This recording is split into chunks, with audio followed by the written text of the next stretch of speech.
খেলাধুলার মাঠ ছিল, এখানে কোনো ফসল হতো না, এখানে গরু ছাগল চড়াইতো।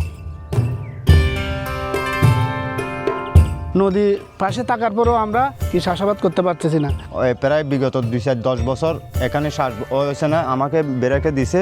আমার 60-70 জন পরিবার চলে এই মেশিন দিয়া। এখন অনেক ফসল হয়েছে। মেশিন পাইছে আমরা আজকে 1 বছর হয়ে গেছে।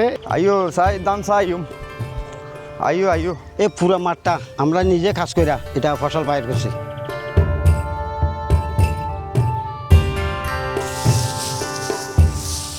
দান দান দান কে দান।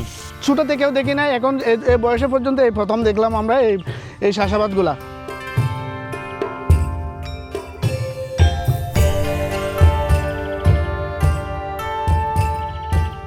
নদী খাঁচার তার দ্বারা চাষবাস করে একটা মেশিনের দ্বারা আজকে আমরা এখানে ফসল হয়েছি।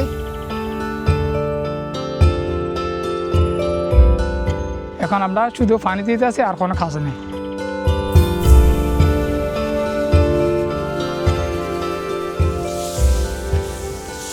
ইনশাল্লাহ ফাঁকি গেছে, সব ফাঁকি গেছে।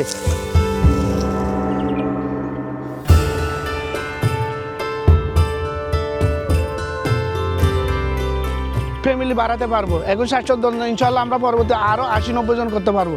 পরিবারে খাওয়াবো বা কিছু বেচবো, কিছু চাষবাস হলে রাখবো, আগামী চাষ করবো, কিছু কাড়ি বেচবো, আমরা পরিবার চালাবো। তা নাহলে ফসল ভালো হয়েছে।